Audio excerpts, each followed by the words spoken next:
back with episode 9 of Somehow I Dad, the podcast about dad life. And joining us from Alabama is Tyler Giddens. Where are the bodies, Garth? What's up? From Seattle, Tej. What's going on?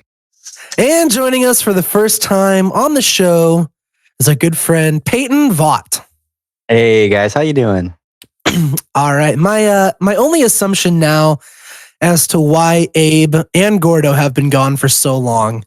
The only thing that makes sense to me anymore is that they've either been captured by a Wendigo, captured by Bigfoot, or Goatman. That's the only thing that makes sense right now, and you're not going to convince me otherwise. But yeah, shout out to them. Miss them dearly. Abe, as I said last week, or on last episode, he's just been crazy busy with work, and Gordo was feeling a little under the weather tonight, so we are rolling without them, but they are still on the show for those wondering, and I've had a few people ask, but they still are on the show, still a big part of this. Life gets busy, and being a dad involves a lot of things, so they are handling their stuff, and they'll be back whenever they can be. But in the meantime, Peyton, why don't you tell us a little bit about yourself? Yeah, absolutely. So I'm 25 years old. My wife is 26. We've been married for 4 years. We're going on our 5th year in November. And we have 2 kids. My oldest is named Honey. She's 2 years old. And my youngest, his name is Zion, and he is 5 months old. So. Heck yeah. What do you do for a living? Yes. I am a full-time student, and I'm also part-time at the United States Space and Rocket Center up here in Huntsville. Basically, I'm a simulations technician for Space Camp. So if something breaks, I pretty much fix it. So that's pretty much my job. That's sweet. That's cool. Dope. What do you do for hobbies outside of work? Hobbies outside of work include mostly playing video games or playing guitar, hanging out with my family, that kind of stuff, nothing crazy. Heck yeah. Well, for those listening, if you haven't caught on by now, pretty much anyone that's going to be on this show is a bunch of nerds who like playing video games, and we all met playing video games together. And yes, there is more of us. So there's probably, I don't know, guys, like 20 or 30 more people we could probably have on that we've met that are all dads and play video games together. So the crew, the squad runs deep. What's happened since our last Dadcast, guys? Anybody have any stories from their families or anything they want to share? Don't jump at once. Life's been pretty chill. Luke hasn't ordered anything on Alexa. Levi hasn't pooped his pants and dripped it down the stairs or taken a burrito up to his bed. No more burrito messes. No more burrito messes. The girls are great. It's really interesting to see, because my 2 oldest are in school, to see the 2 youngest, how much they can switch from loving each other to hating each other, like in a moment. And it's usually over like a single toy. Oh yeah. And all of a sudden there'll be this howl coming down the stairs, and it's always Thea. And she has the worst cry of all my kids. Like, as you have more, you'll realize that the cries are different. And Thea's is like what I would imagine like a Wendigo or a Banshee. Like, it just chills the soul. And it could be there's a spider on the wall, to I fell off the top bunk, to I'm bleeding, to I'm just sad about nothing. And it's the same cry. And it just hurts my soul. And so, but all that to say, with the older 2 away at school, it's fun to watch them because I have a fake job that I get home and they're hanging out together. It's always interesting to see them play together. And then all of a sudden, the Barbie doesn't like playing Army with the G.I. Joe. And then that's a meltdown for no reason. And I'm just trying to sort it out, where I'm like, maybe the Barbie doesn't want D-Day. I don't know. Yeah. Maybe Nothing prepped me for those discussions as a dad. Yeah. Like at all. Like nothing, no podcast, no book said how to deal with Barbie not wanting to storm the beaches of Normandy. Hey man, that specific reason is why we started this podcast. Exactly. But yeah, that's literally somehow Barbie storms the beaches of Normandy. Yeah, I mean somehow we Barbie. I don't know. But it's been really chill. I feel like I've been away a lot, especially with Easter coming in church. I've been doing a lot in terms of like the music director side of things, and lots of prep work because like I have like 6 or 7 services to do in the next 6 days. Yeah. And it's just like a lot. And it's prep work because my job at the church is to make sure that everybody else's job is easier. Yeah. So that the worship leader can just focus on worshiping. The musicians can just like, if I have prepped enough, I should be able to talk every musician through their parts. Yeah. And hear it when it's wrong. Yeah. So I prep bass, keys, drums, all of it. And then I have to learn my parts on guitar too and not mess it up. So it's just a stressful week. As much as I love Easter. It's probably one of my favorite holidays. Yeah. Not just in its spiritual significance, but in the vibe of Easter is always like one of my favorites. Yeah. As opposed to like Thanksgiving, which is a fake holiday. I despise Thanksgiving. It's my favorite. You don't live in the South. That's why, TJ. No, I grew up in the South. No, my issue with Thanksgiving is people manufacture being thankful when you should be that thankful all year long. You should not change your demeanor just because it's a holiday. My issue with Thanksgiving is that the food sucks. I also agree with that. There's not a single Thanksgiving meal except for cranberry jelly. That is like the one thing that I'm like, that's dope. The rest of it, I'm like, turkey? Cool. Can I have a steak? That's my thoughts exactly. Dude, yeah. All right. So turkey. I would like to extend a formal invitation to you two if you guys want to come to South Alabama. Turkey trash. Ham trash. Bro, hold on that ham. Hold on. Honey baked ham, bro. It's trash. It's so good, bro. What are you talking about? I will redact my statement. It's not trash. It's mid. It is solidly mid. It is solidly mid. It is not high tier mid. Yeah. I agree with Tyler. It's high tier mid. It's not high tier mid. No, it's not. Dude, I'll take a double cheeseburger from McDonald's over ham. 100%. If I am, Thanksgiving, the only good thing about Thanksgiving food is mac and cheese.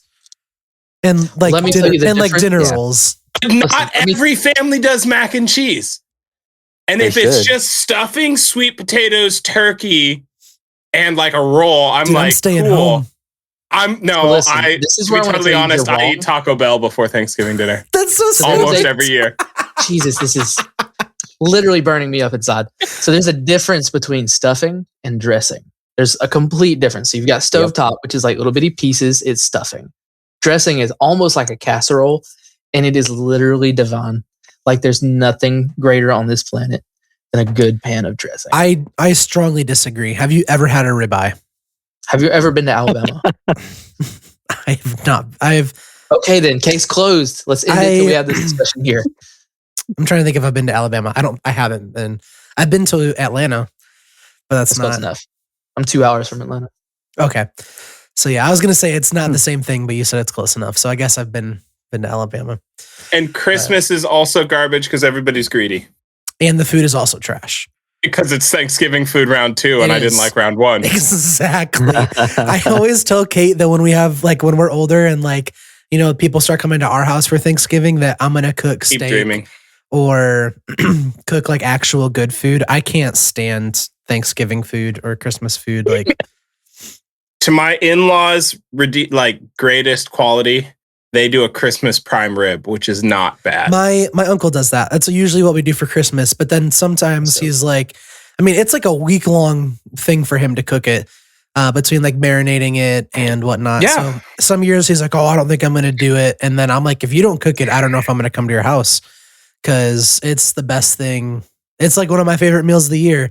And then for you to be like, nah, I don't feel like cooking it. I'm like, ugh, whatever. So I'd my rather- family splits- I'd rather Easter. I Easter am- tends to have better food. I'm 100% gonna take your advice and get some Taco Bell before I go to Thanksgiving. It has a term in our marriage. Like I'll come home and my wife will go, so my mom told me, or your mom told me the menu. You're gonna want to pre-eat. Is what it's called. I pre-eat holiday meals. Dude, that's so smart.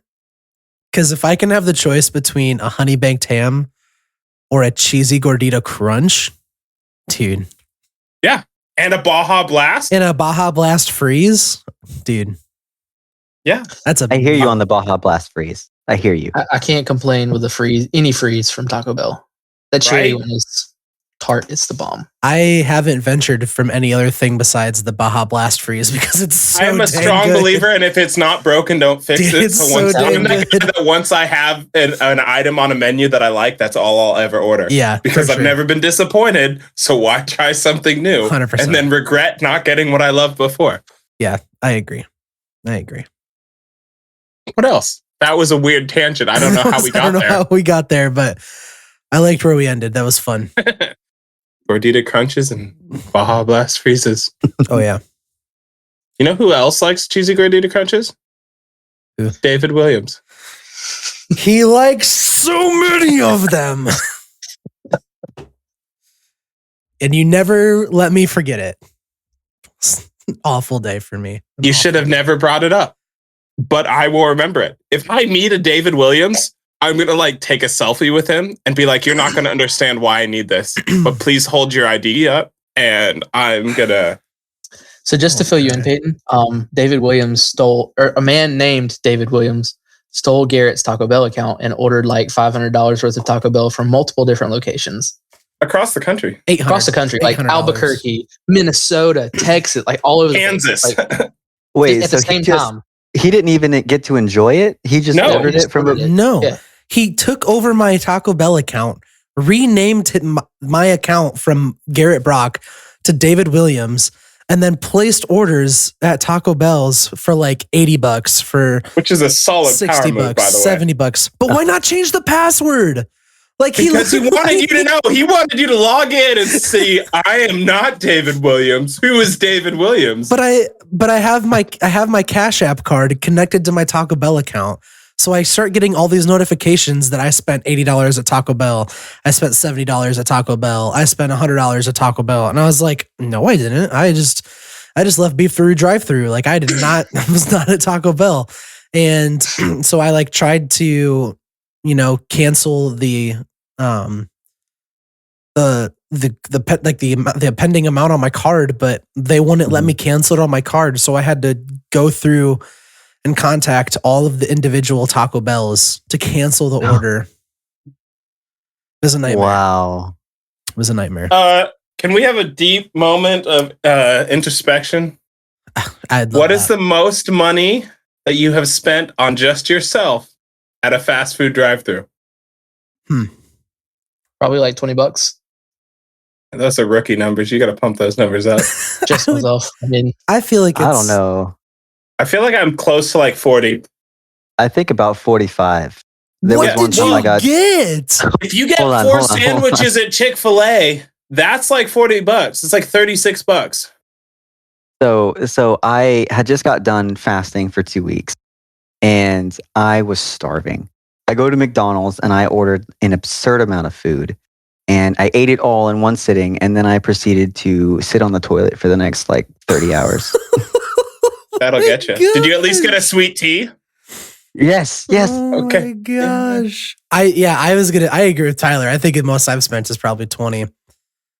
But I mean, I guess it depends like what you consider like do you consider Buffalo Wild Wings fast food?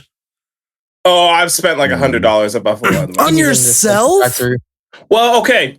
Yes. But that is for multiple meals because on Okay. Thursdays it's BOGO. Yeah. So you spend like a chunk of change and it's like a week's worth of food. Yeah, I guess that's true. I mean, when I was in college, I went to Buffalo Wild Wings like once a week, if not more. And when you're in college, you can eat just an obscene amount of food all the Yeah. time. So I'd get a large boneless wing and a large order of cheese curds, which was like probably close to $30. Yeah. But, I mean, otherwise normal fast food, probably like Normal fast food is like $17. Yeah, I feel about like 15. it just like Taco Bell. It's hard to walk out of Taco Bell not spending more, like less than $15. Yeah, because all the good stuff isn't on the dollar menu. It's true. Or the value menu. I've got to get a Crunchwrap Supreme every time I go there. Can I change your life? Yeah. Get a Crunchwrap Supreme with extra nacho cheese. Ooh. Okay. It is instantly better. Like, I have converted so many people. I have friends who will send me a picture of their Crunchwrap with a bite out of it and just got it with the extra nacho cheese. Yeah, I mean, I got to get a Crunchwrap Supreme. I've got to get a cheesy gordita crunch. I really like, they have like this kind of beefy Frito, not the beefy Frito burrito. It's like a nacho burrito or something. I usually get one. Oh, I've had that. Then I got to get the Baja Blast Freeze, and I like the Doritos Locos tacos. And I am all about the cheesy fiesta potatoes with steak. Like, you add steak to it. I don't love potatoes. I don't either. Potatoes are like chicken. It's only as good as the flavor it's delivering to your mouth. I agree with that. Like, I don't like chicken. Like, most people like chicken. I'm like, I love wings, but it's not the wing I'm after. It's the sauce on the wing. Yeah, yep. I get that. Same with potatoes, which is weird because I married a Norwegian who lives on potatoes. Like, let's have mashed potatoes. Let's have this. I'm like, can I have a steak? Again, another... We tried to stop the tangent and then just went further down. It was a good conversation. Well, and then you realize that McDonald's with a family is expensive. You spend like $60 and you're like, all I got was Happy Meals and food for me and my wife, and it's $60. Yeah. Which hurts. Because it's McDonald's. Tyler, how's Aspen doing with T-ball? Slightly better, but it's still like a battle uphill. Oh my gosh. So you have to go on the field with her, which I'm one of the coaches, so it's okay. But like, she won't run the bases on her own. She won't let any of the other coaches talk to her. She like hides behind me. And then once she does get out in the outfield with her glove, she instantly takes her glove off and then runs in circles. So I guess it's typical T-ball behavior. That's kids playing T-ball. She runs and jumps on the fence and tries to climb the fence. And I'm like, get down, come over here. They're hitting the ball to you. Okay. And then she catches the ball and then throws it and then runs away. It's a little kid throwing a baseball is one of the cutest things on the planet, though. Oh, it is. It is. It's just there is this one Hispanic kid we have on this team, right? And he is 4 years old. This kid's got a cannon. Like, he's got a cannon. He is fast. He smashes the ball past the bases. I don't know. This kid's going to be like an MLB player. Like, he's 4 years old. And like, he's smashing it. He's already better than you. Yeah, he's already better than me off the tee, man. So it's going better than gymnastics? Oh, far better than gymnastics. Oh my gosh, that was terrible. That's so funny. How's Oakley doing? She's good. Just like TJ said, you have those children with the most ungodly cry you've ever heard that will send a shriek up your spine. Yeah. Every single time. So it's not like she's uncomfortable. She is. It's like a Wendigo. Like, it's straight. Exactly. Oh my God. You almost want to like record it and send it to some game developer and be like, this is the scream. This is the scream. I've never had a child like cry and it just instantly makes you mad. Like, cries. Yeah. It's like, oh my God, like, what is this sound? It's like nails on a chalkboard. Oh my God. But the chalkboard is your soul. Exactly. Somehow you'll hold her like way away from you and it's like right in your ear. Like, it's got a direct path into your eardrum. It's unreal. This might be a bad. She's fantastic. This might be a bad husband and father moment, but it's gotten to the point on road trips that I just put the AirPods in and noise canceling, and I'm just like, honey, if you want me not to rage while I'm driving, you're gonna let me listen to my audiobook in peace. Man, I don't blame you. That's amazing. Tyler, I tell the people about your singing contest. You are lighting up the nation with those Yeah, dude, I want updates. with those golden pipes of yours. Yeah, lighting up the nation or the small town of like 12,000 of Wetumpka, Alabama. So yeah, I'm in the singing competition. I'm in the semifinals this weekend. I sang Golden Hour, Jake, and Will It Go Round in Circles by Billy Preston last week. So I felt I did a really good job. So we'll see this weekend. I'm going to do Hurricane by Luke Combs and Love in the Dark by Adele. Nice. That's a bold move. Bold move, Cotton. Let's see how it pays off.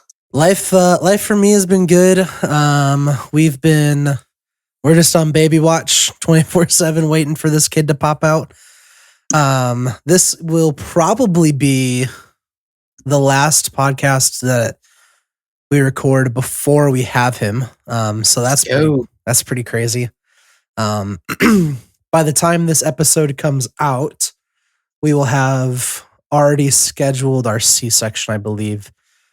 So as of recording, we've got about a week until our next ultrasound, and then if baby is still sideways like he is now, we'll schedule a C-section and get that guy out of there. But it's you gotta take your wife to the mall and just have her walk laps. Dude, she can't walk right now.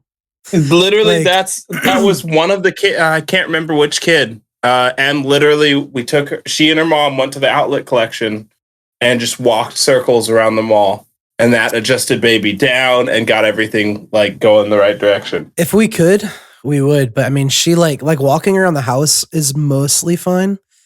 But even then, there's like times that she like is just doubled over in pain and like can't walk. Jeez. Like we were at church on Sunday, and I'm used to it, so I'm not like freaking out about it now. Like I'm just trying to comfort her a little bit, and I'm not as worried because it happens all the time. But people at church haven't seen that. So like anytime she'd like stop walking and double over, they're like, "Is she okay? Is the baby coming right now? Like, is she okay?" We're like, "She's fine." Like, this is normal. This is normal, unfortunately. And one of the girls in the music office goes, "You're not making pregnancy look very fun." And pregnancy sucks. I was like, yeah, no, I don't know who told you pregnancy was fun. But it's not. It's pretty painful. So sorry, I'm inconvenienced to your dream. Yeah. Yeah, especially that last part's hard. Yeah. The last like 3 months. I mean, it's really been the last, like, I'd say from now, it's been like the past like 2 weeks have been really rough. The most part, she's been uncomfortable, but I mean, just the fact that he's sideways makes it a lot worse for her. And so, yeah. How far along is she again? So as of today, she is 37 weeks. When we go in for our appointment, it'll be a day after 38 weeks.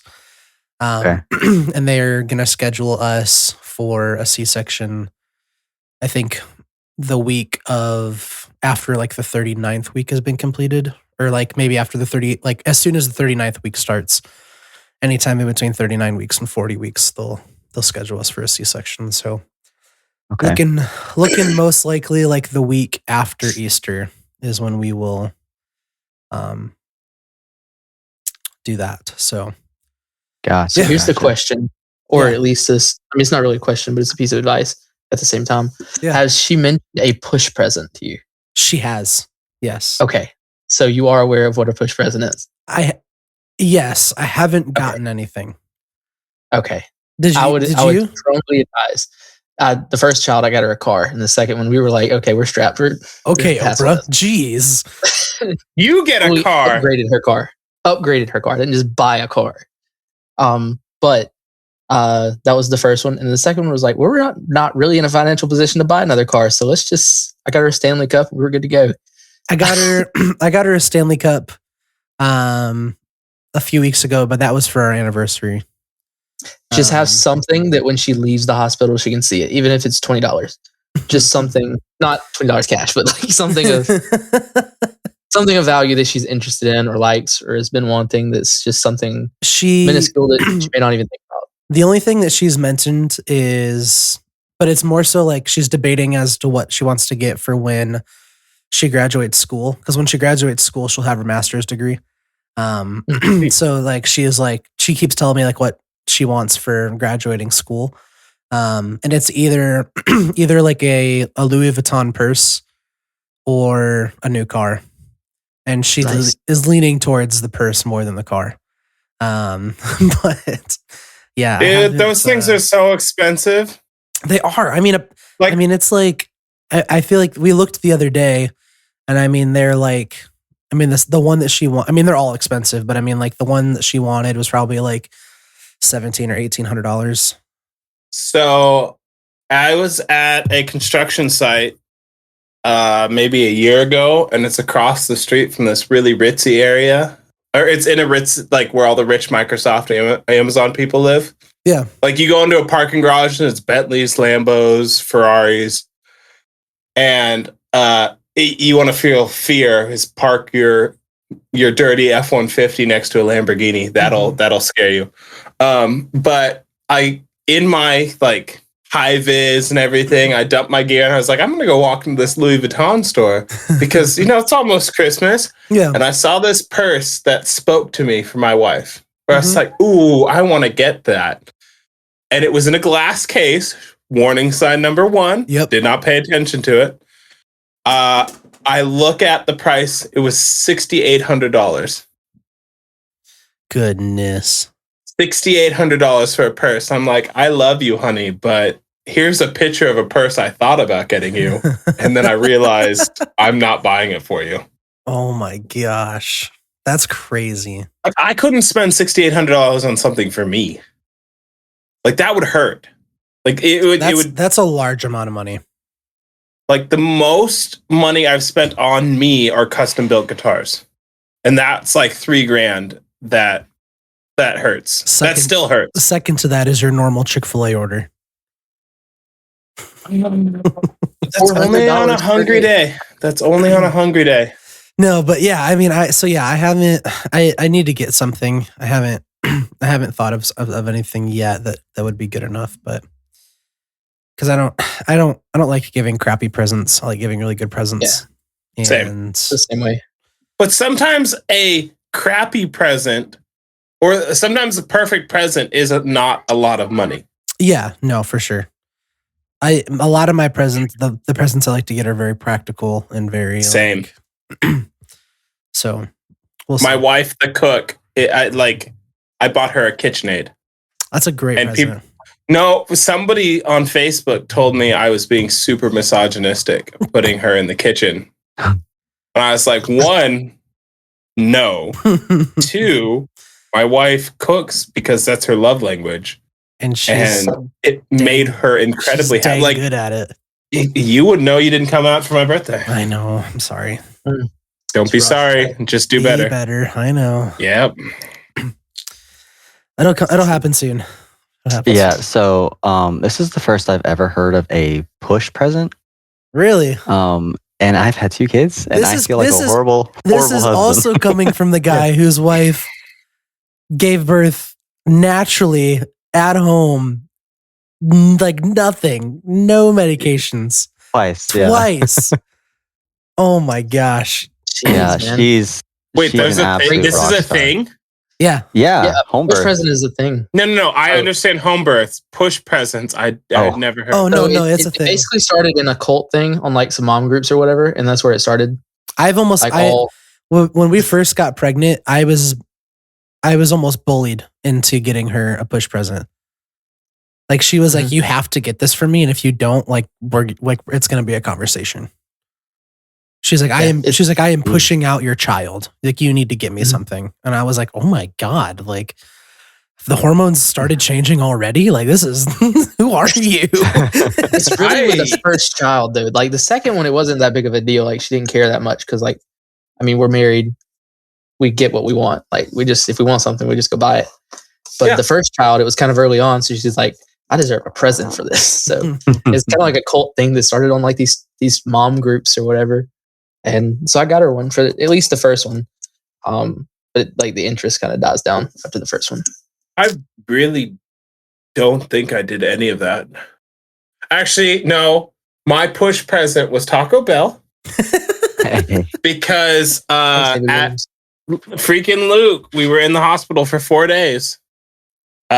She was pushing for 3, and then had She was pushing for 3 days. Yep.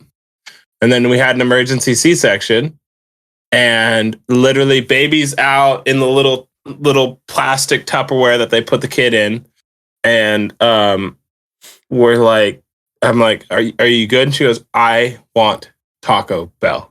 I've had crap hospital food for 3 days. And then the last day was just like water and like the crappy ice chips, and like a little plastic cup with juice in it that you had to pull a lid off that tasted nothing like. It was like the LaCroix of juices. It was water transported next to an apple. Like, jeez, it was horrible.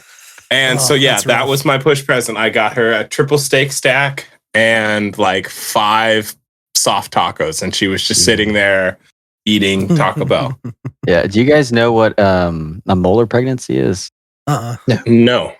So basically, it's when there's an egg that gets fertilized, but the egg actually doesn't have any DNA in it.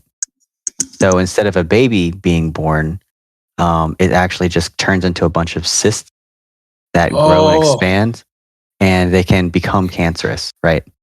So, or at the very least, a gnarly tumor. Yeah.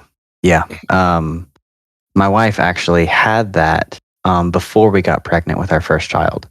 Jeez. And we were 3 months along, and before we found out, because we went in for an ultrasound. Yeah. And the tech didn't say anything. Like the person like doing the ultrasound didn't say a word. She turned the screen from us, and we were like, "It's super weird. What's going on?" Yeah. And as soon as the doctor walks in, she's like, "Okay, so you guys have a molar pregnancy." And we were like, "Hold on, take 10 steps back. What is that?" Yeah. Jeez. But basically, we had to do an emergency DNC and get it all out. And so my wife basically went through postpartum depression just without the joy of having a baby. Jeez. So it was really, really hard. That's rough. So yeah, you could say her push present at that moment was McDonald's because we were waiting to check out, but they wouldn't bring us any food. And there was a McDonald's right across the street. And so my wife sent me to go get some, and it was wonderful. It was so much better than the food that they gave us. So part of being a good husband is getting your wife food. If McDonald's is like that much better than hospital food, dude, it was like going to a 5-star restaurant versus the hospital food. It was like you could hear Gordon Ramsay yelling in the kitchen. Like, dude, it was that good. You an idiot sandwich? if it gives you any kind of recollection about like this kind of hospital, it was shut down like 5 years later. Jeez. Oh, nice. Yikes. Or 4 years later, 3 years later? I don't know. Just to put in perspective how bad these hospitals' foods are, the hospital that we went to, they gave us a free Papa John's pizza after the birth. Like they give you a coupon for every birth for a free large unlimited topping Papa John's pizza with every birth. Dude, hospital food is horrible. You guys are making me so excited to eat hospital food in a few weeks. So No. You got to sneak food in. Like three of our kids were born in one hospital. One kid was born in a different one. There was a Taco Bell and a McDonald's close to the one that we had 3 kids, and the other one was close to a Sonic and a Chick-fil-A. And if you're out of your freaking mind if I didn't grab Sonic and grab cheesy tots and a cherry limeade for my wife. I mean, our hospital is right next to. It's close to a Burger King. It's close to a Chipotle. It's close to Starbucks. It's right across the street from a Costco. So I mean, there's food. And my best friend told me, he's a pastor at our church, and he told me that he has a visitor's pass that he can go to any hospital and not count as like a visitor because he's a pastor. So he was like, if you ever need food or you ever need anything, let me know and I'll bring you in whatever you want.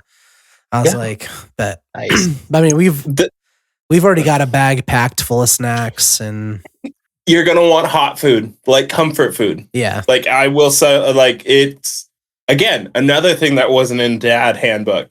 Food is hugely important when you are at the hospital because it is crap. Because I mean, we're gonna with a C-section, we'll probably be there for, I would assume, at least 2 to 3 days. So yeah, we'll be ready for some hot meals, and yeah, we're getting ready. It's crazy. Also, like if she's gonna be breastfeeding, she's gonna want to eat a lot. Yeah, she's gonna be so Holy freaking cow. hungry. Yeah. You're gonna burn so many calories and be hungry the entire time. Especially with little Ed being sideways, she probably hasn't been able to like eat and like because he's kicking into her gut constantly. Yeah, she doesn't eat a ton. So all of a sudden she'll have full room and stomach and know where the food is around. Like what is within decent driving distance to be like, honey, these are your options. What are you feeling? Dude. Yeah. It's actually important. There's a gas station. Do you guys have Casey's gas stations? I think it's only I've been to them. Midwestern thing. No. They have really great pizza. Is that the one that also has really good potato wedges? Probably. I don't know. They've got a lot of like really good like JoJo's, if you're from that area of the country that calls them that. So good with ranch. I mean, we got a Buc-ee's. I haven't been to a Buc-ee's in probably 10 years. Buc-ee's is cult, but it's amazing. I've heard good things about Buc-ee's, but I've never been there. It is what every gas station should be, but none of them are. It's like a mini Walmart. They serve brisket in the middle of the gas station. And their coffee section is beautiful. Good brisket. It's not gas station brisket. It's like top tier brisket, man. It's like Abe out there smoking it himself. Like, yeah, dude. Yeah, no, I haven't been to a Buc-ee's since I lived in Texas. Somehow I guess. Is this now somehow I eat? Is that where we're at in this bucket? I feel like we circled food for like. That's what dads like. Dads enjoy food. Yeah. Peyton, you have anything? Any funny stories about your kids or family or anything? I'm sure we're still here. Oh gosh. I have a story that happened earlier today. Yeah. It's not necessarily super funny, but it's kind of like heartbreaking. Okay. Not in like a terrible, sad way, but it's sad for me because, it's my daughter. But I was getting ready to leave for work earlier today. And I was saying bye to my daughter, all that stuff. And she was coming up and cuddling and kissing me and things like that, like not really wanting me to leave. And so I was walking out the door, kind of giving her last little like goodbye kisses and things like that. And I closed the door and I walked to the car. And as soon as I pull out of the driveway, my wife sends me a video of my daughter. And she's literally like covering her eyes, like walking really slow, like super sad. And she was just like, Dad, come back. I was like, why? I was like, why are you so cute? You make me want to quit my job right now just to come back home. Yeah. I feel like that's probably what a lot of days are like having kids. Yeah. It is. There's nothing better than coming home because our driveway, the kids' bedrooms are above our driveway. And when I pull in and I see a little waving hand, like they hear my truck. Yeah. And that is like, you're going to piss me off in like the next 30 minutes. I know it. But in this moment, you're the most adorable human beings I have the pleasure of being around. Yeah. My favorite thing is I have a motorcycle and that's what I typically use as my my vehicle of transportation. Just because we only have one car. And so I live right next to school and work. So I use that. And every time there's a motorcycle sound that goes by, she runs to the door. She goes, Dad. And so it's my favorite when I'm pulling in and I see her run as fast as possible to the glass door and just like stare outside like, oh, Dad. She'll like start waving and like blowing kisses and stuff. And I'm just like, this is life. I love it. It's so good. This is the height of luxury.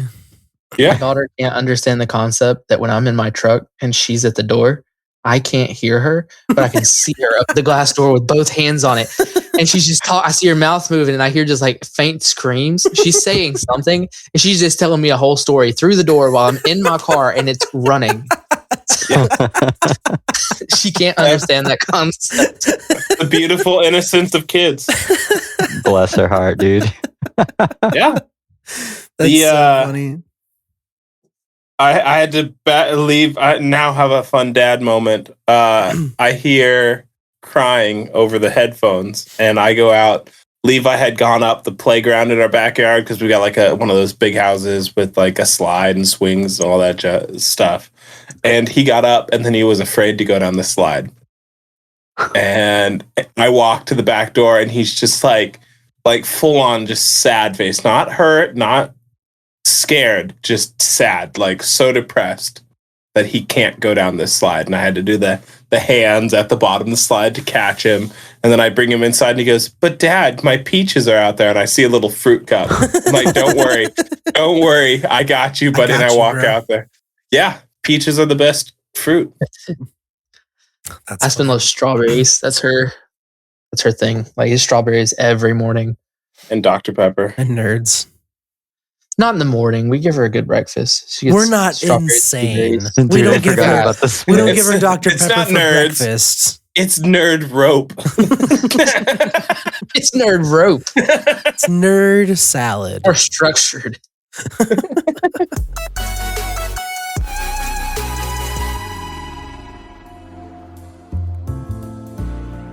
Introducing the all-new Baby Shield, the ultimate solution for parents that are getting tired of getting caught in the line of fire during diaper changes.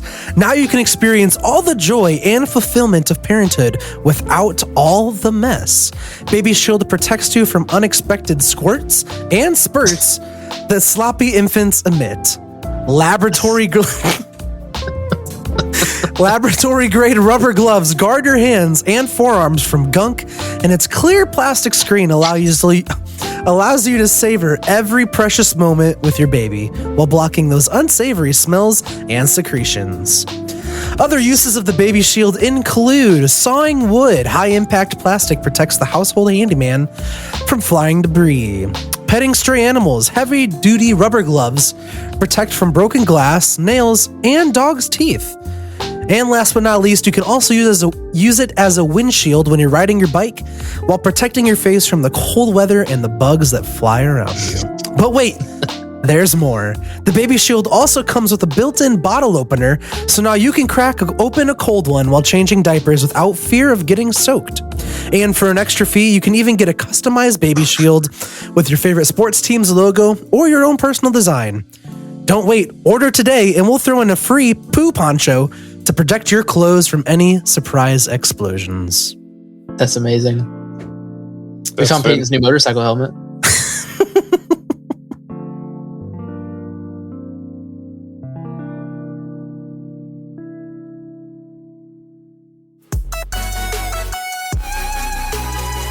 Well, hey, if you have any questions about dad life, parenting, or married life, please follow us and message us on Instagram, comment on YouTube at SomehowIDad, or email us at SomehowIDad@gmail.com.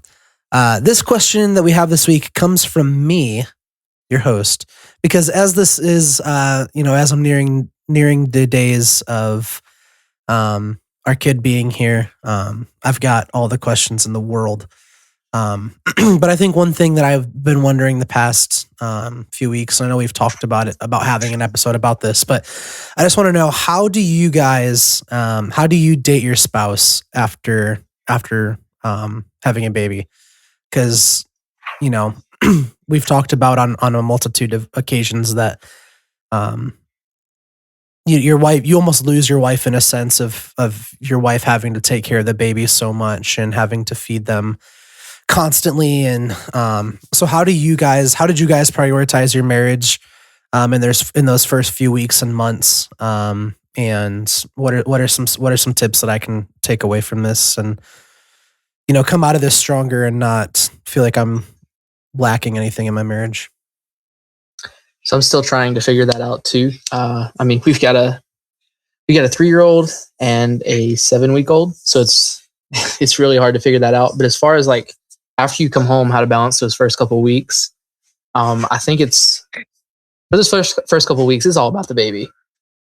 Like it's going to be 110% about little Ed, and then after the weeks go by and you get kind of more comfortable and you build some sort of routine, then you work in time for just each other. Mm-hmm. But you have to make time, even if it's 30 minutes and you're just sitting in bed talking, like without the baby as a distraction. He's asleep, good to go.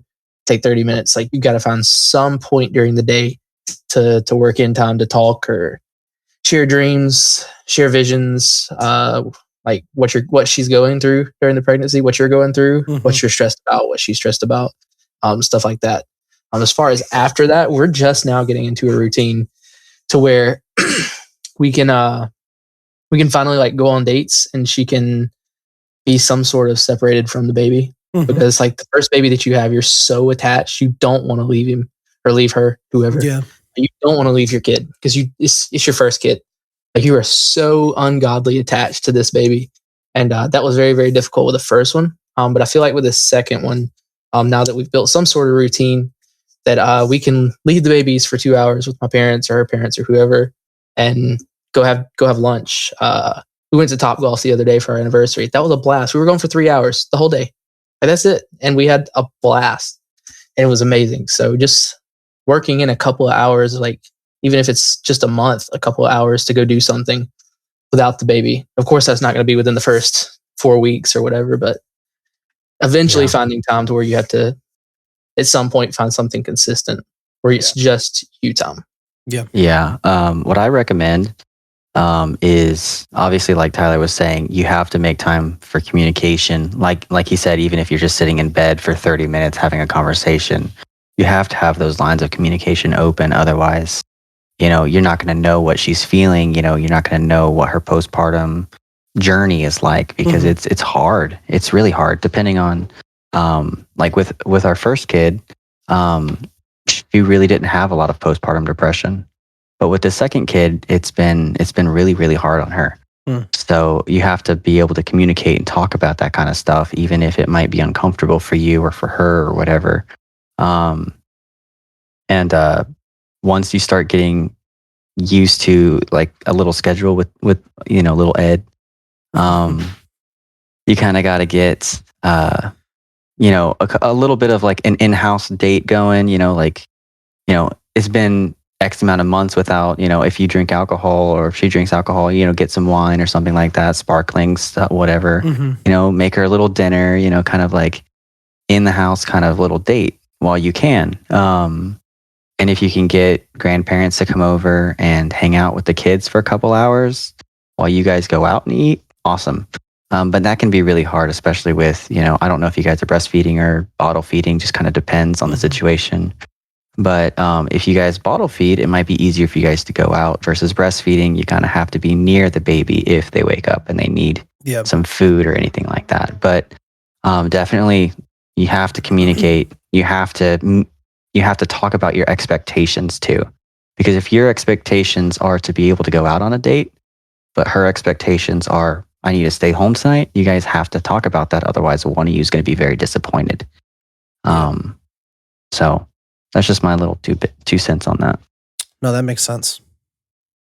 I would say as a man, you're going to want to fix things, or at least that's how I'm wired. So a lot of that, and I will say I didn't think I did a very good job on like the first kid for sure. But a lot of it is going to be just listening to your wife and just letting her, especially with a newborn, all of her external stimulus with grown-ups and adults is going to suck down to just you and the kid. And she's going to need you to be the other person to talk to, because she's going to need just that time to talk, because she's not going out, she's not doing things, she's focused on the kid. But in that listening, make sure you are listening to listen, not listening to fix. Yeah. Because like for me, I'm wired that way when and it's probably only been I've been married for almost 10 years, probably like the last 3 or 4 where she doesn't always need a solution. She needs just somebody to talk to. And that's a big one that I would say. And a lot, like what you guys said, just making time in the house when the kid's asleep and she has that break, or even the moments, especially I would say early in the new kid, giving her time to like take a shower and do your best to handle the kid so that she can have that 20 minutes in a hot shower where she can just wash off the day and feel like herself, do her makeup, do her hair, feel like she's in a routine, like a normal, like it's a normal day, even though there's a new kid and everything, and she knows that. Just giving her the opportunity to just be herself, be back to just her. And I mean, early on, there's not much you can do as a dad. Like, you're there as hero support to your wife. You're not going to feed the kid. You can change the diaper, but if you're breastfeeding, a lot of the time, the crap happens when the feeding is happening. So it almost becomes like one process where she just fed the kid. Now she's changing the diaper of the kid. And it's just that circle. Yeah.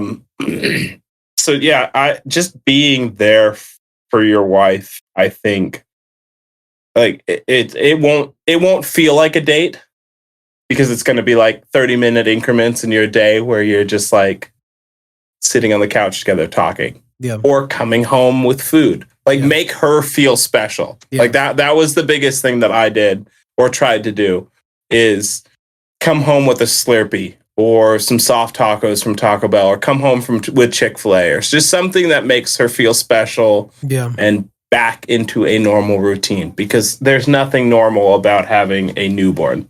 Like it's especially when it's your first, it's like, it's fully uncharted territory. Yeah. And you're both learning, and you're both going to process that new kid in a different way. Because as a dad, for me, it was providing. So it's I'm going to work. I'm going to bring you home something sweet, something special for you, and then just be around for you. Because again, you're going to want it. But for you, Garrett, I think of the four of us, I'm the only one who's had a C-section kid. Your wife is going to be a freaking wreck for for M, because it was emergency. We never wanted to have a C-section, but Luke was almost dying inside after like the 2.5 or 3 days of pushing. Or it wasn't necessarily pushing, it was like an induced labor. So they use it's like Pitocin or something that kicks her body into thinking that it's time. Yeah. But they were her body was fighting the pregnancy, or not the pregnancy, the labor, because her body didn't think it was time, but it was time. And then every time she'd have a contraction, his heart rate would drop precipitously. Gotcha. And then it would come back up, and then she'd have another contraction and it would drop hard. So it was one of those, like, she's hooked up to the machines, constant beeping. It's the piece of paper that's her heart rate and his heart rate. And you could see that her heart rate would spike on a contraction and his would plummet. And so it was an emergency C-section for that. But she won't even be able to get out of bed. Like, literally. I've heard her aunt just had a baby not too long ago, and she asked her like how long did it take her to kind of feel normal, like, you're not normal again, but like enough to even get out of the house, and she said like 3 weeks. Yeah. So she won't be able to roll out of bed to get in the bathroom. You're going to be waking up to help your wife out. Thankfully, I have 3 weeks off of work, so it should work out pretty well. But yeah, I would say it's more important. And I think I failed at this on first kid for sure, was that almost resentment, you know, where like now I'm getting woken up. It sounds so petty now, but once you have like 2 weeks of getting woken up, not only when the kid, because she can't get up to go to the bassinet to get the kid. So kid starts crying. She wakes you up to get the baby to her to feed. Then you're walking to go get the diaper. You're coming back. When baby's done, fed and changed, back to the bassinet. You're trying to get the baby to go to sleep. Then your wife has to go to the bathroom, so you have to help her out of bed. And it's very human to get overwhelmed, or I would say it's very human, because I was like, in my mind, I'm like, this isn't what I signed up for, but it's totally what you signed up for. Yeah. But yeah, C-section is gnarly, and your wife will be in a lot of pain and discomfort because they literally like, it's gnarly. I hope you watch that in your Miracles of Birth videos, but We did not. a C-section, you're gonna want to punch a doctor. There's nothing you can do about it. We also, at our last appointment, found out that so with him being sideways, now there could be more complications where if his back is like if his tummy is towards her feet, or if his back is towards her feet. So which way is he flipped in the stomach could matter. And the doctor said that if his back is towards her feet, they'll have to, instead of doing like a horizontal incision, like kind of under her stomach, they'd have to do a vertical incision almost the entire length of her stomach because they don't have anything to pull the baby out. Like they can't like grab onto anything. So, Jeez. so there's just like all the variables involved. On the plus side, it can only get simpler from here on all the next kids. Well, they said if they have to do a vertical incision, that we would have to do, we could only have 2 more pregnancies, and they would be they'd be C-sections automatically at 37 weeks, because at that point they have to basically cut open the uterus, and there'd be scar tissue on the uterus, and you risk rupturing the uterus. You risk rupturing the uterus. So we'd have Which is what, that's also doctor to doctor, because that's what they told M. Mm-hmm. They said, now that you've had a C-section, every other kid will be a C-section. Yeah. But only first kid was C-section. The next 3 were all natural. Gotcha. So yeah, definitely. It's how the baby, how she heals. They're like, they'll know better. But yeah, it is a risk of, but I guess, that would be because they're cutting the uterus this way instead of horizontally. They're going vertical. Yeah. So maybe it's how it heals. I don't know. I'm not a doctor. I'm not that smart. Yeah. But yeah, I would look into it with a bunch of different, like if that actually does happen. Not saying it will, praying that it doesn't happen. But if it does, definitely check with a lot of different healthcare providers and see what their odds are of VBACs, which is vaginal birth after C-section. Yep. So just double check with all of them, see what their rates are, see what their percentages are like. That's very old school thinking to say that a C-section means C-sections only. That medical technology has increased much, much better than it was. Mm-hmm. But, so, question: when you talked about not wanting to not trying to fix things, the first thing that kind of came to my head with the discussion we've had is is there anything that you can do as the dad or as the husband to help with postpartum depression, or is it kind of something you just they have to figure out themselves and let it ride its course? Or they have to figure it out, but you have to be available at every opportunity to listen. Mm-hmm. Because it's not even mental, it's hormonal. It is 100% hormonal. Any more than you can fight your hormones. Yeah. Think the flood, she'll know that it makes no sense. And that will be incredibly frustrating. And but that does not change.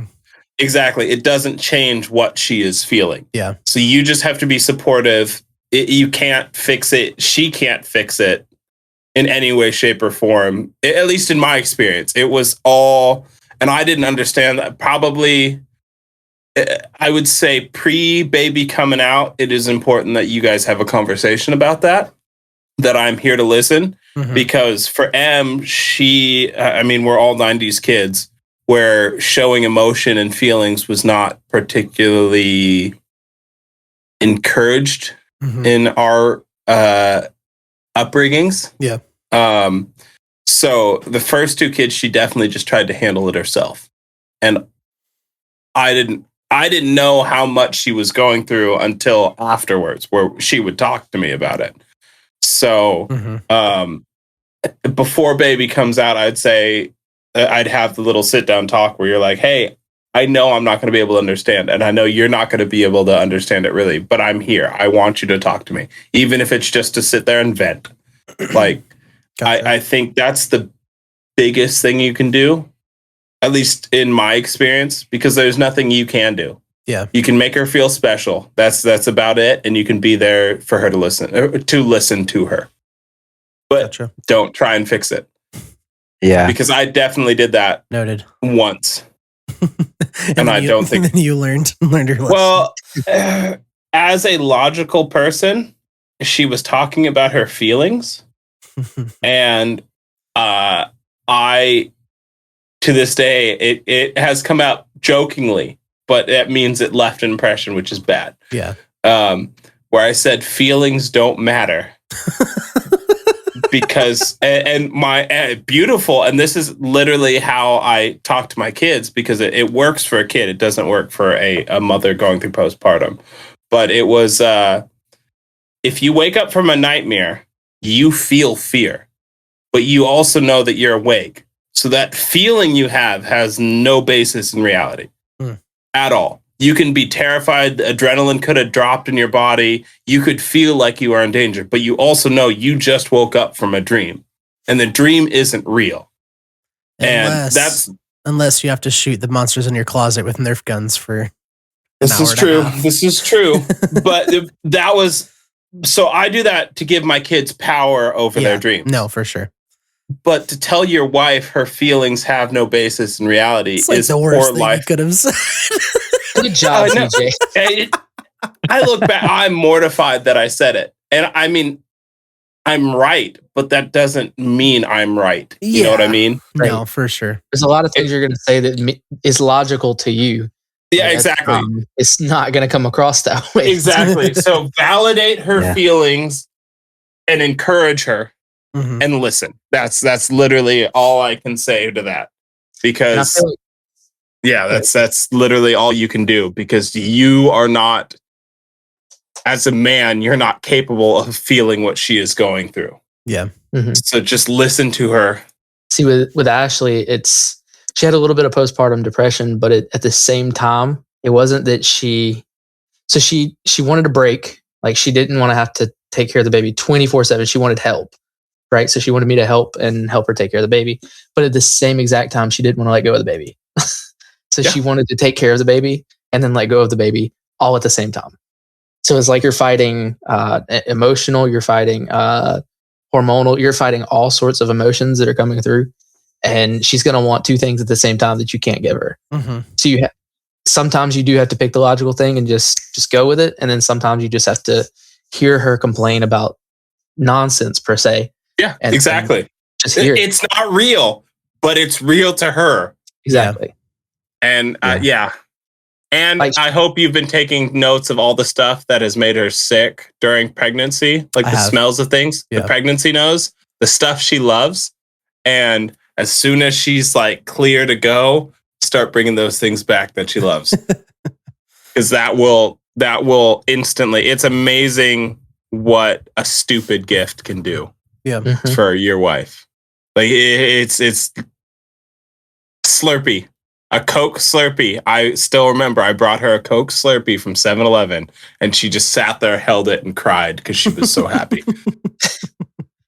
I will say, after about the first week or two, you can kind of get a grasp on what she wants to do. If she wants to be so involved with this child that she doesn't really, not that she doesn't want your help, but that she wants to take care of this child. Like, she wants to do all the feeding. She wants to do all the changing. Like, that's like her bonding time. Yeah. I wouldn't say take that away from her. But you do have to spend time with your child at the same time. Yeah. I mean, you've only got 3 weeks off. So you have to see your child, date your wife, see your wife, support your wife in 3 weeks. So it's a lot. I'm trying to get sleep. Yeah. Good luck with that. So it's really not that bad. The sleep. I never did this, but I had a buddy who did this, and he said he regretted it. Like, he's my age. He has like 3 kids. But first kid, like, he slept on the couch so he could sleep. And he's like, I regret that. Yeah. Yeah. because his wife was supportive, saying, "Yeah, go sleep on the couch. I don't want to keep you up." Yeah. But he regrets first kid doing that, and he said he would never do it again because he felt like he missed out on such a big part of. Exactly. Yeah. But it was logical. He was working a lot of hours, but it's a learning curve. We're all learning. Yeah. Yeah, I actually just did that last semester when I was in school. I had 6 classes and 3 jobs. Jeez. And it was really hard. And that happened to be, October 31st is when my son was born. So he was born on Halloween. And my wife was like, "Look, I know you have a lot of stuff on your plate. I don't want to have to add to it." Obviously, it was fine. But she was like, "I want you to sleep upstairs in our room on our bed, and I'm going to sleep downstairs," because she couldn't go up and down the stairs. Mm-hmm. She's like, I'm going to sleep down here with the baby on the bed, and we're going to sleep down here. You can sleep upstairs, get all the rest you need, go to work, do whatever you need to do, go to school. But I'm going to sleep down here. You can come in and out and see the kid whenever you want. But I didn't really like sleeping upstairs. I ended up coming down, and I think I slept up there one night, and I was like, I can't do this. I can't. And so I went downstairs, and I was sleeping down there with them too. So you're missing you miss those moments, those core moments. Like, I know the kid won't remember it, but you'll remember the little. It's like the moments my boss has told me that he remembers the most is like you're up in the middle of the night, and it's almost this weird piece of like the entire city is sleeping, but you're awake. And you get to have these like precious moments when everyone else is sleeping and everyone else is quiet, and you get to have these moments alone with your kid. And you kind of miss that when you're trying to, I don't want to say be selfish, but when you're trying to like make sure that you're okay before your wife's okay or whatever. Like, it's also I think I remember you saying she is breastfeeding, right? That's our plan. So Ashley went through a really rough patch with Aspen, to where we couldn't get her to latch, we couldn't get her to drink, like we couldn't get her to do anything. We had to feed her with syringes, like just put the syringe in her mouth and squirt it in slowly. And that happened for like the first couple of weeks. She would not latch, and she was strictly bottle fed the entire time. And then she was like, that will put you through a depression right there. Some women, it'll put you into depression. I know like you talked about that a little bit. It's like you're failing at the one thing you were put on this planet to do. Exactly. You feel like you're worthless. Like you're basically just the dad, like a second dad. Yeah. But that might happen, so be prepared for that. But if it does, you just have to reassure her that she is doing the right thing. Like even if she just strictly pumps. I'll say, listen, babe, I know you really wanted to do this, but look where Aspen's at. She couldn't do it, and now she's drinking Dr. Pepper straight out the 2-liter.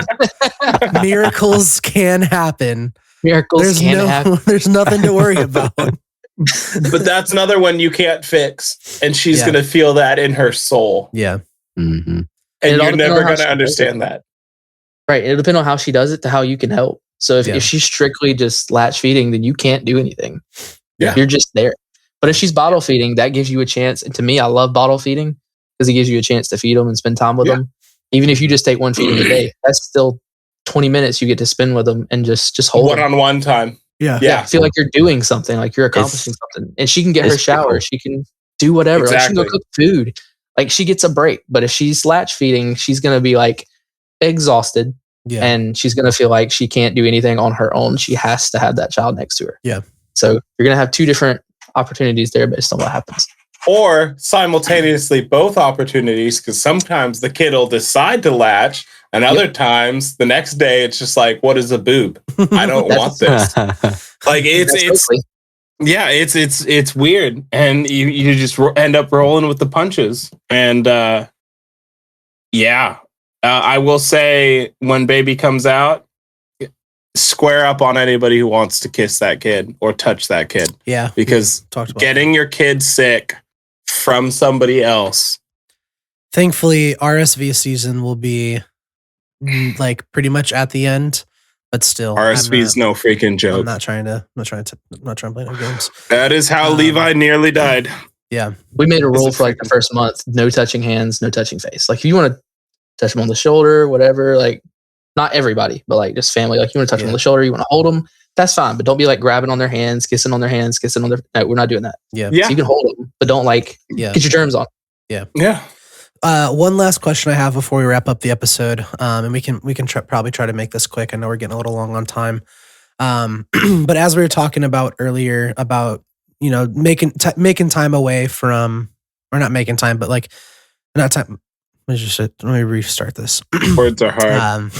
As we were talking earlier about setting time aside to be with your spouse or to go on dates or whatever. I know Kate and I have talked about this a little bit. But I was wondering if you guys went through this or how you got through this. But when it comes to your spouse, like, did they have a hard time enjoying time away from the baby when they got the time away from the baby? Like, were they so like, because as a mom, you have like those kind of motherly instincts of like, gosh, is my baby okay? Like, is whoever's watching my baby taking care of him the right way? Like, or were they able to kind of not disattach their mind from the baby, but kind of enjoy the time away? I don't think personally, 4 kids, my youngest is 3. You still feel it. Like there's so for our anniversary last year, we went to Vegas and we're like, for like 3 months before it, we're just counting down, no kids, no nothing. We're going to drink, we're going to eat food, we're going to, just hang out. And then like day 2, we're in the hotel room at the Luxor and we're like, damn it, I miss the kids. And then as soon as that thought clicks, every moment away from them sucks. Gotcha. So it's not, as a parent, you're never not going to stop missing your kids, even when you're like, they're totally fine. Everything's good. Yeah. But that's the new phase of life. You're always going to want to be with your kids. Yeah. Like even you're so excited to get a break. And then you're like, I miss the laughs. I miss the freaking, we call it koalaing, where all of a sudden they'll like just latch onto your legs. Like that's what the girls do the most. I don't think that ever goes away. At least for me, my oldest is 8 and I still like I'll enjoy maybe a couple hours away from them. And then all of a sudden I'm like, I miss my kids. Just the walk out, the kiss on the head, that kind of thing. Yeah. But for a newborn, it's so, especially first kid, like you're going to want to spend every second of every moment with that kid. Yeah. You're going to resent work like no other. You're like, this freaking sucks. I just need to win the lottery and never go to work again. Yeah. Because and then you'll win the lottery, and then you'll be like, I kind of need to get out of the house. So it's a weird. It'll pull you both ways. Yeah. And I don't think that's a newborn or like it's just a parenthood thing. That's good to know. Yeah.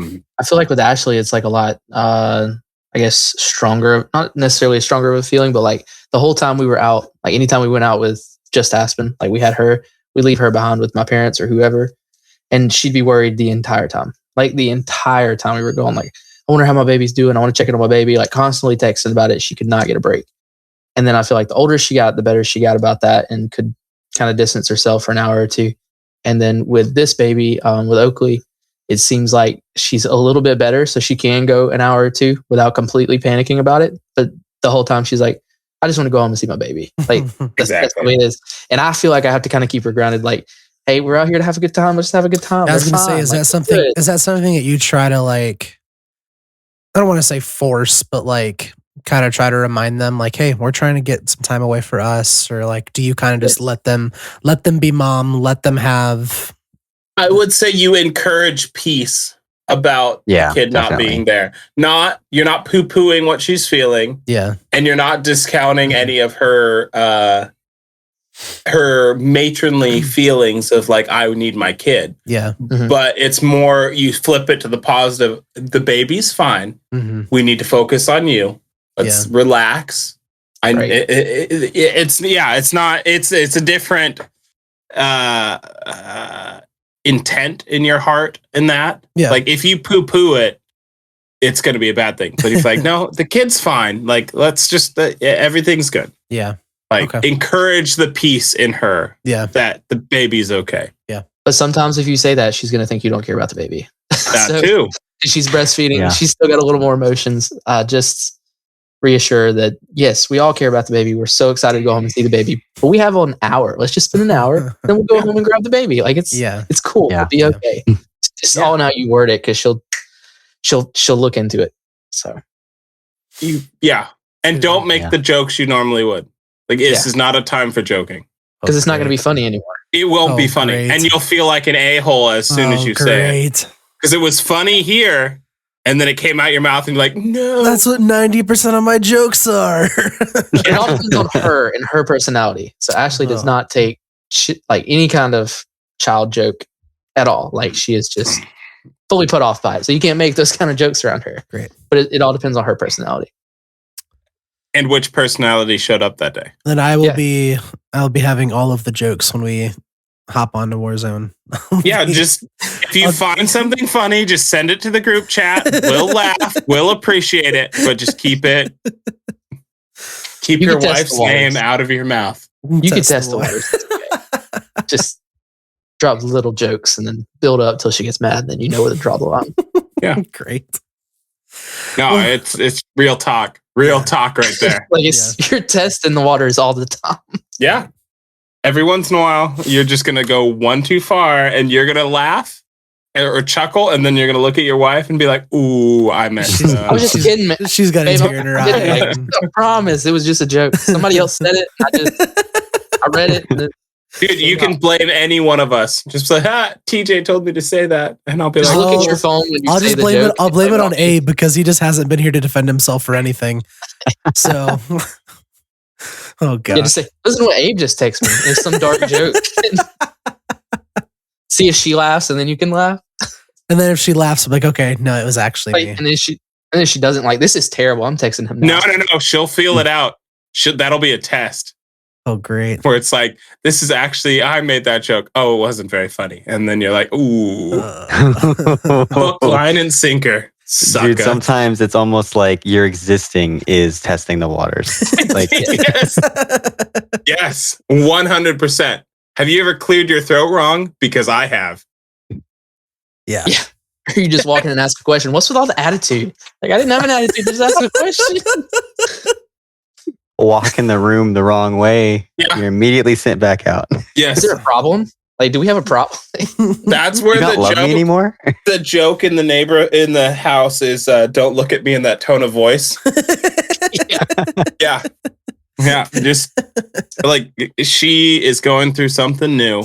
You are there to support her. Yeah. More than anything. And then you switch that dynamic changes more so as the kid gets older. But yeah, that's always mama. That's mama bear. And you want to be everything to support her. Yeah. And you're going to fail. There's the flip side of this is you got to give yourself some grace. Yeah. Because there are going to be days where you do not feel like being a dad. Yeah.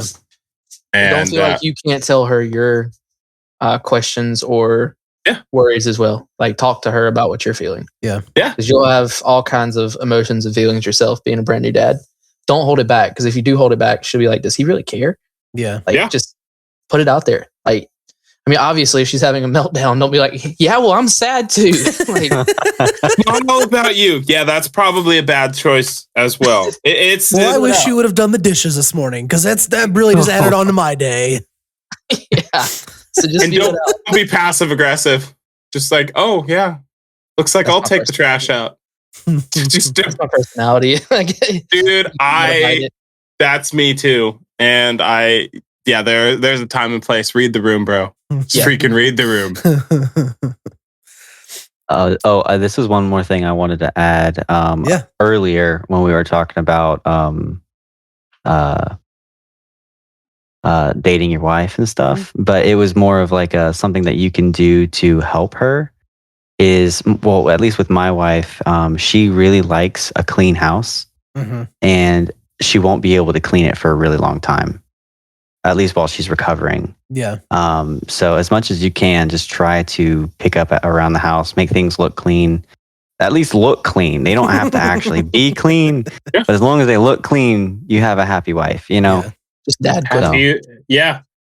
Yeah. Or if you've gotten a bunch of texts while you're at work about how baby's not sleeping, blah blah blah blah blah, maybe show up with food. Don't expect dinner.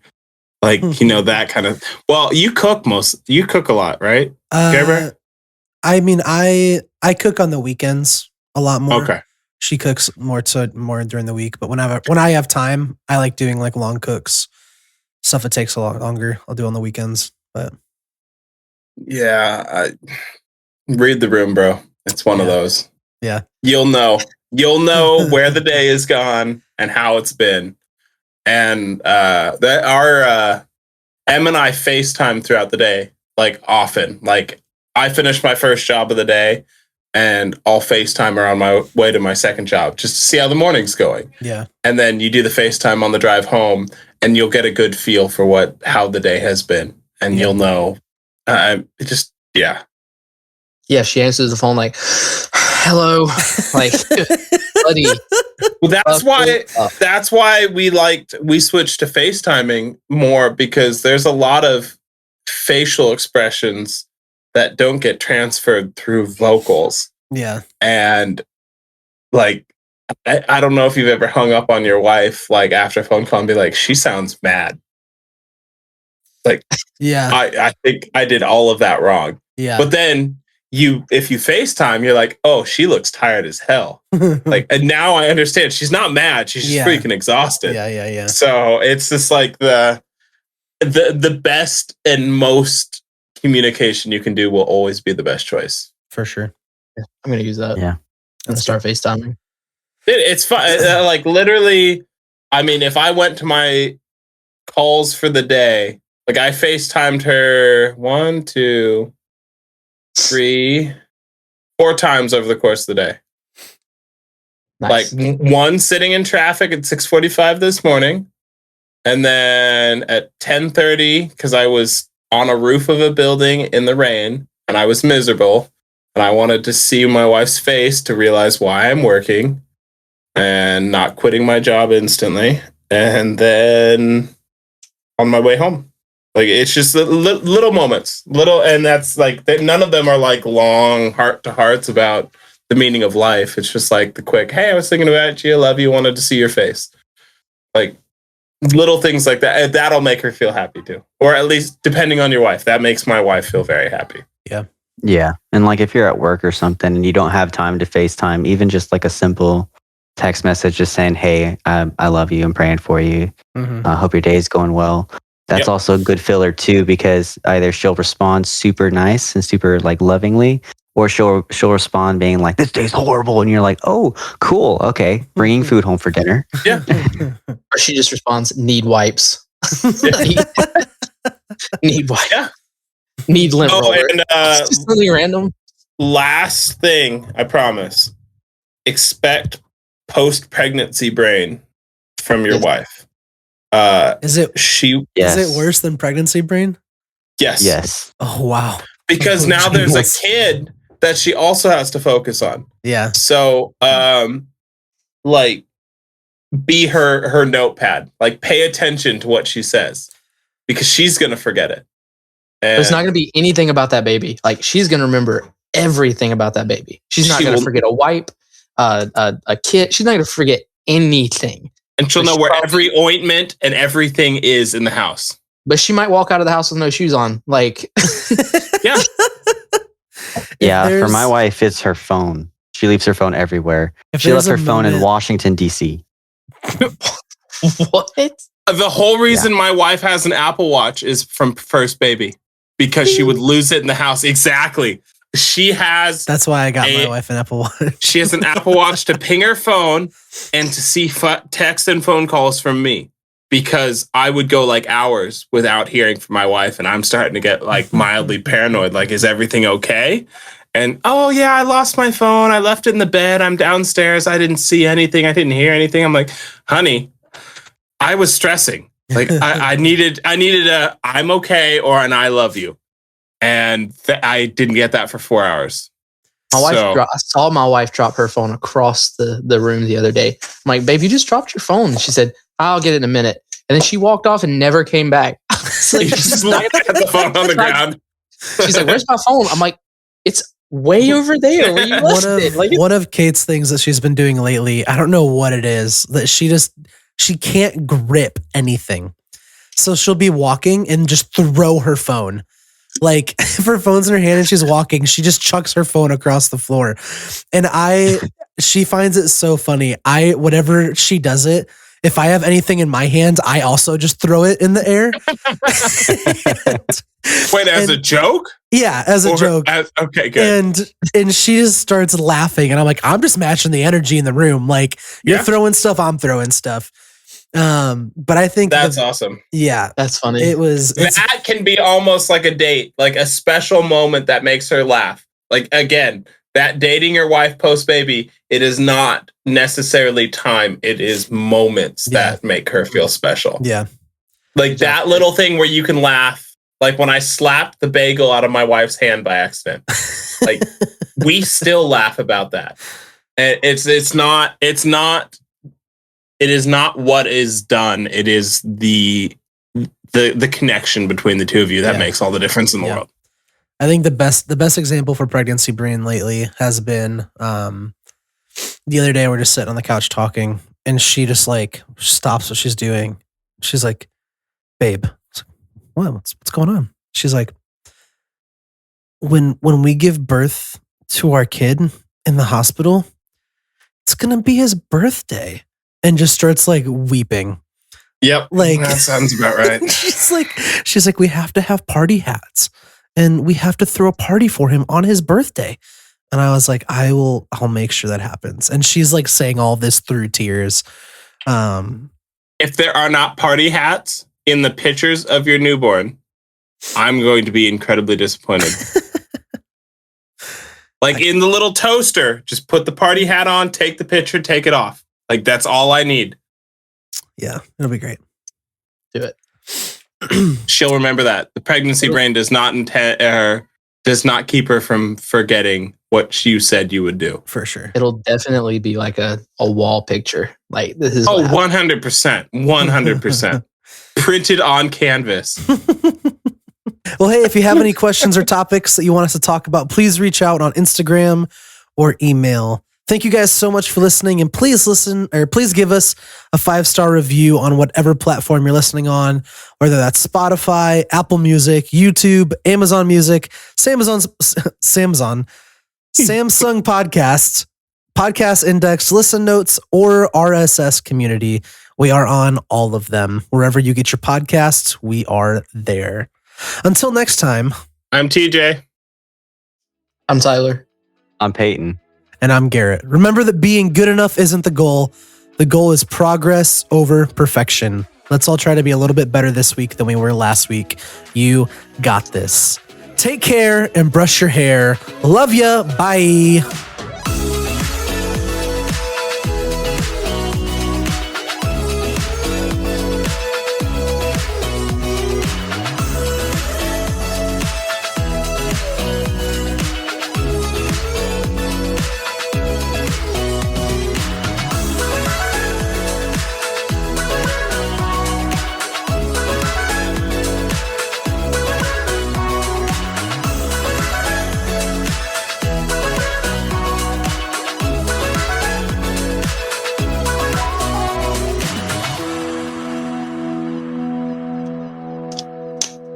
Garrett, That's all she wrote. Targeted? You a-hole. Also, I could only give this podcast a 14 out of 30. You. But it's the best on a Friday night. Yeah.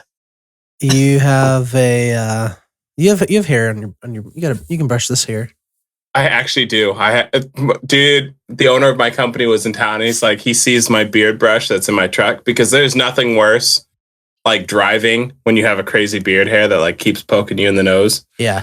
And I just pull he's it like, out. why do you have a brush Dude, I cry. I can't do like facial hair pullings while driving. My eyes tear up. I The crash. bottom of like my neck hurts the most, but I can See, I shave that to here because I can't do that. Well, I mean, like I keep it above my Adam's apple, but like the stuff like on that's like basically your neck or like the bottom of your chin, like that stuff hurts. But I can pull out mustache hairs. No, these make me cry. Yes. Dude, they make me cry Rip that every sucker The time. out. chin hairs hurt. This doesn't hurt, but the chin hairs do. Oh, I feel like the more I get down closer to my neck, it hurts more. I Yeah, all disagree. this hurts. I can pull all these. Yeah, literally, once I'm past here, I don't care. Like those can come out no problem. But above the lip, I'm gonna cry like a little girl. Above the lip, I'm gonna let it rip. Oh, shut up, dude. Yeah, but yeah, the owner looked at me and goes, "Why do you have a brush? You don't even have hair." And I'm like, "Asshole." And he's like, "Oh, that's fair. That's fair." And also, you don't have hair. You've got a bald spot that you can see from space. And he goes, "That's going to be reflected in your paycheck." And I'm like, "It better be a tip."